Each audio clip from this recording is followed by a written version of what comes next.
Hi friends. So, இப்ப நம்ம வீட்லயும், வெளிலயும் வந்து சும்மா சாதாரணமா சுத்திட்டு இருக்கிற எறும்பு, ரூபாய் 1,00,000க்கும் மேல வந்து விலை போகுதுன்னு சொன்னா நீங்க நம்புவீங்களா? ஸோ, அது மட்டும் இல்லாம, இத நாடு விட்டு நாடு கடத்திட்டு போற அளவுக்கு இது டிமாண்ட்ஸ் இருக்குன்னு சொல்றது வந்து அதாவது ரொம்பவே வந்து ஒரு ஷாக்கிங்கான விஷயம் கூட நம்ம சொல்லிக்கலாம் ஃப்ரெண்ட்ஸ். சரி, இப்போ எதுக்கு இந்த மாதிரியான எறும்புகள வந்து நாட விட்டு நாடு கடத்தி வந்து கொண்டு போறாங்க? அதுக்கப்புறம் இதோட விலை வந்து ஏன் வந்து பல லட்சங்கள் வரைக்கும் போது? ஸோ, உண்மையிலேயே வந்து இந்த எறும்பு வந்து அவ்ளோ அமௌண்ட்க்கு வந்து வொர்த்தா? ஸோ, அந்த மாரி ரொம்ப முக்கியமான மற்றும் இன்ட்ரஸ்டிங்கான விஷயங்களுக்கான பதில் தான் வந்து இந்த வீடியோல வந்து நம்ம வந்து கிளியரா டிஸ்கஸ் பண்ண போறோம். ஸோ, அதிலேயும் ரொம்ப முக்கியமா இந்த எறும்புக்கும், இப்ப நடக்கிற இந்த உலகப் போருக்கும் வந்து ஒரு மிகப்பெரிய வந்து ஒரு தொடர்பு இருக்கு. ஸோ, அத பத்தியும் கூட வந்து இந்த வீடியோல வந்து நம்ம டிஸ்கஸ் பண்ண போறோம். ஸோ, இந்த வீடியோல நீங்க வந்து நெனச்சு பார்க்காத அளவுக்கு நெறைய ஷாக்கிங் அப்புறம் இன்ட்ரஸ்டிங்கான நியூஸ்லாம் இருக்கு. ஸோ, அத எல்லாத்தையும் தெரிஞ்சுக்கணும்னா, வீடியோவோட எண்ட் வரைக்கும் ஃபுல்லா பாருங்க. சரி வாங்க நம்ம வீடியோக்குள்ள போயிட்டு அத பத்தி எல்லாத்தையும் டிஸ்கஸ் பண்ணலாம். வீடியோக்குள்ள போறதுக்கு முன்னாடி, இதுவரைக்கும் என் சேனலுக்கு சப்ஸ்கிரைப் பண்ணாதவங்க மறக்காம சப்ஸ்கிரைப் பண்ணிக்கோங்க. சரி வாங்க நம்ம இப்போ வீடியோக்குள்ள போவோம்.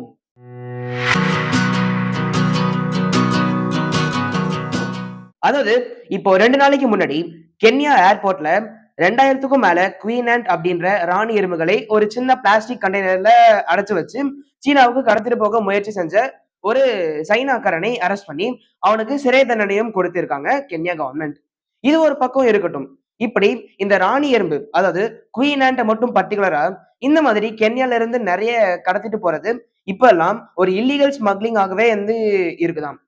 அப்படி என்ன காரணத்துக்காக இந்த வகையான எறும்பை மட்டும் கடத்திட்டு போறாங்கன்னு டீட்டெயிலா ரிசர்ச் பண்ணதுக்கு அப்புறமா பல ஷாக்கிங்கான விஷயங்கள் எல்லாம் கண்டுபிடிச்சிருக்காங்களாம். சோ இப்ப பொதுவாகவே எறும்பு அப்படின்னாலே சுறுசுறுப்பு அப்படின்னு நாம் வந்து படிச்சிருப்போம். அது மட்டும் இல்லாம ஒரு சின்ன எறும்பு அதனோட வெயிட்டை விட 7 மடங்கு வெயிட்ட தாங்கக்கூடிய பவர் இந்த எறும்புகளுக்கு எல்லாத்துக்குமே இருக்குன்னு சொல்றாங்க. அப்படின்றதும் வந்து ரொம்ப ஆச்சரியமான ஒரு உண்மைதான் ஃப்ரெண்ட்ஸ். அப்புறம் ஒரு சின்ன எறும்பு மிகப்பெரிய கூட்டத்தை உருவாக்கும் அளவுக்கு அதுக்கு ஸ்பெஷல் பவர் இருக்காம். இப்படி பல ஆச்சரியமான பண்புகளை எல்லாம் இயற்கையாகவே வச்சிருக்கிற ஒரு அதிசய உயிரினம் அப்படின்றதாலதான் இப்படி எறும்பு கடத்தலுக்கு முக்கிய காரணமா அப்படின்னு சொல்றாங்க. அது மட்டும் இல்லாம இப்போ இருக்கிற இந்த மாடர்ன் டெக்னாலஜிக்கல் வேர்ல்டுல புது புது ரோபோக்கள் அப்புறம் ஏஐ அப்படின்ற ஆர்டிபிஷியல் இன்டெலிஜென்ஸ் தான் வந்து உலகையே ஆட்டி படைக்க ஆரம்பிச்சிருக்கு அப்படின்றதான் நாமளும் பார்த்துட்டு தான் இருக்கோம்.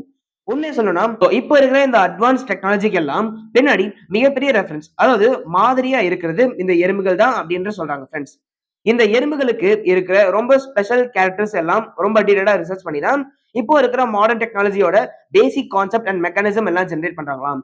ரொம்ப முக்கியமா இப்போ இருக்கிற ஏஐ டெக்னாலஜில இருக்கிற செல்ஃப் திங்கிங் அதாவது சுயமா யோசிச்சு டிசிஷன் எடுக்கிற கெப்பாசிட்டி ஒரு கிரிட்டிக்கல் சுச்சுவேஷன்ல ரொம்ப ஸ்மார்ட்டா ஹேண்டில் பண்ற டெக்னிக் எல்லாம் இப்போ எறும்புகளின் முக்கியமான பண்புகளோட வெளிப்பாடுதான் அப்படின்னு சொல்றாங்க.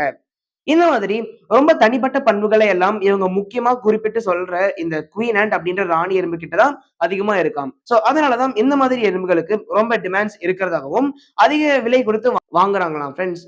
இது எல்லாத்தையும் விட இந்த மாதிரி எறும்புகளை வச்சு ஒரு நாடு இன்னொரு நாட்டை சத்தமே போடாம சண்டையும் போடாம மாதிரி யூஸ் பண்ண முடியும் அப்படின்றதுக்கும் இப்போ கிடைச்சிருக்கிற ஒரு ரொம்ப முக்கியமான சீக்ரெட் அப்படின்னு சொல்றாங்க ஃப்ரெண்ட்ஸ். அதாவது ஒரே ஒரு ராணி எறும்பை கொண்டு போய் ஒரு ஃபாரஸ்ட் மாதிரி ஏரியால விட்டா போதும் அந்த எறும்பு ரொம்ப சீக்கிரமா ஒரு மிகப்பெரிய கூட்டத்தையே உருவாக்கிவிடும் சொல்றாங்க.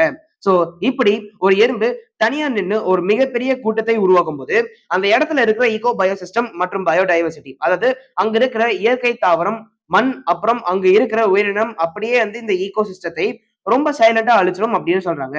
இதுக்கு பேரு தான் இன்வேசிவ் ஸ்பீசிஸ் டேஞ்சர் அப்படின்னு சொல்லுவாங்களாம் ஃப்ரெண்ட்ஸ்.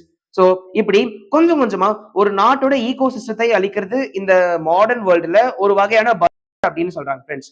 சோ இப்படி நாம ரொம்ப சாதாரணமா நினைக்கிற இந்த எறும்புகளுக்கு ஒரு நாட்டையே அழிக்கிற அளவுக்கு பவர் இருக்கு அப்படின்றதும் இந்த எறும்புகளோட தனிப்பட்ட பண்புகள் தான். சோ எதிர்கால தொழில்நுட்பத்துக்கு முக்கிய மூலப்பொருளாக இருக்கிறதாலையும் தான் இப்போ இந்த உலக நாடுகள் எல்லாமே இந்த எறும்பு கடத்தல் ரொம்ப தீவிரமான ஸ்மக்லிங் பிசினஸா போயிட்டு இருக்காம். சோ இனிமேல் நம்மள எறும்பு கடிக்க வந்தா அத அப்படியே கசக்கி போடாம பத்திரமா அதுக்கு சாப்பாடு போட்டு வளர்த்து வைங்க ஃப்ரெண்ட்ஸ். சோ தேவைப்படும் போது அந்த எறும்புகள் நமக்கு வந்து பல லட்சங்களே சம்பாதிச்சு கொடுக்கும். சரி ஓகே ஃப்ரெண்ட்ஸ். சோ இந்த மாதிரி நிறைய இன்ட்ரெஸ்டிங்கான ஃபேக்ட்ஸ் அண்ட் நியூஸ் சேனல்ல நான் கண்டினியூ போட்டுட்டே தான் இருப்பேன். சோ அத நான் தெரிஞ்சுக்கணும்னா இது வரைக்கும் என் சேனலுக்கு சப்ஸ்கிரைப் பண்ணுங்க. மறக்காம சப்ஸ்கிரைப் பண்ணிக்கோங்க. இந்த வீடியோ உங்களுக்கு பிடிச்சதா லைக் பண்ணிக்கோங்க. அப்புறம் மறக்காம உங்க ஃப்ரெண்ட்ஸ்க்கும் ஷேர் பண்ணி விடுங்க. சரி ஓகே ஃப்ரெண்ட்ஸ். அடுத்து சந்திக்கும் வரை அனைவருக்கும் நன்றி. வணக்கம்.